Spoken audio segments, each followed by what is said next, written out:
Irving Sellar was contemplating this dream of building an iconic tower at London Bridge. It was seen as an area ready for regeneration.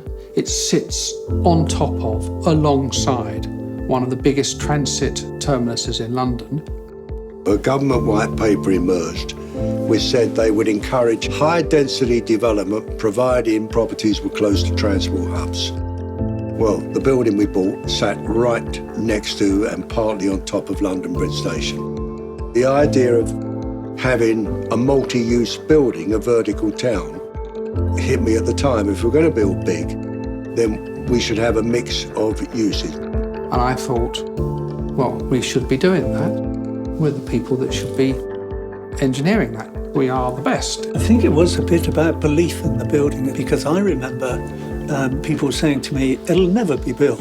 Once he had established an architect in Renzo Piano, he then spent a long time convincing the establishment that this was a great idea for London. We had all the odds working against us. The planning odds, the public inquiry. So with a sort of a fair amount of aggressive charm, we worked our way through it.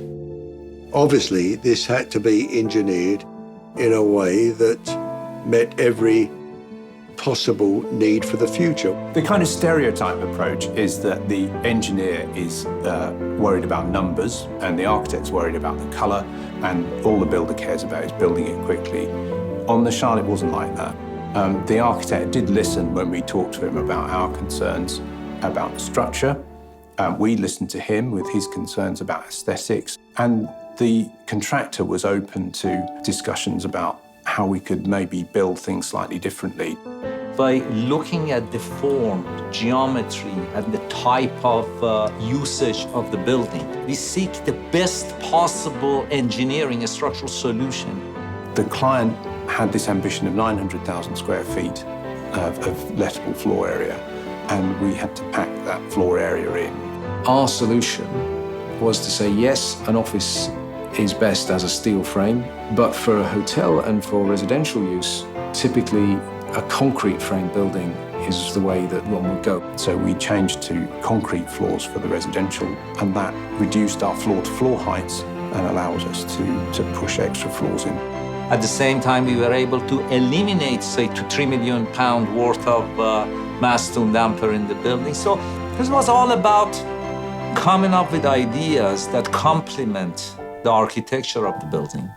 This building had other drivers in play, including the idea of having it physically complete before the Olympics. We built basements top-down before, but what was different about the Shard was that we built the core top-down. It was a difficult thing to do.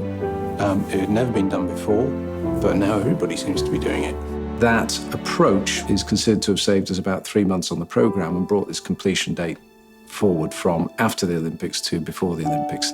We had a big challenge building the spire safely and economically. For that reason, this was all built off-site. All the parts were then marked and taken to bits in the knowledge that at least it had fitted together once. It's been good to see the positive effect that the Shard has had on the London Bridge area.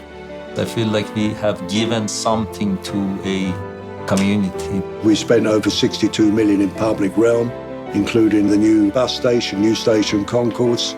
This was the nucleus of the real ambition, which still continues, to create a new quarter, a new district for London. It's a beautiful story. It tells you that if you really want to do it, you could do it, but it needs everybody to work together. It's got global recognition. It has won more awards than I think any other building. We haven't had our Eiffel Tower, we haven't had our Empire State, but we've now got the Shard. And I'm privileged with my team to have delivered it.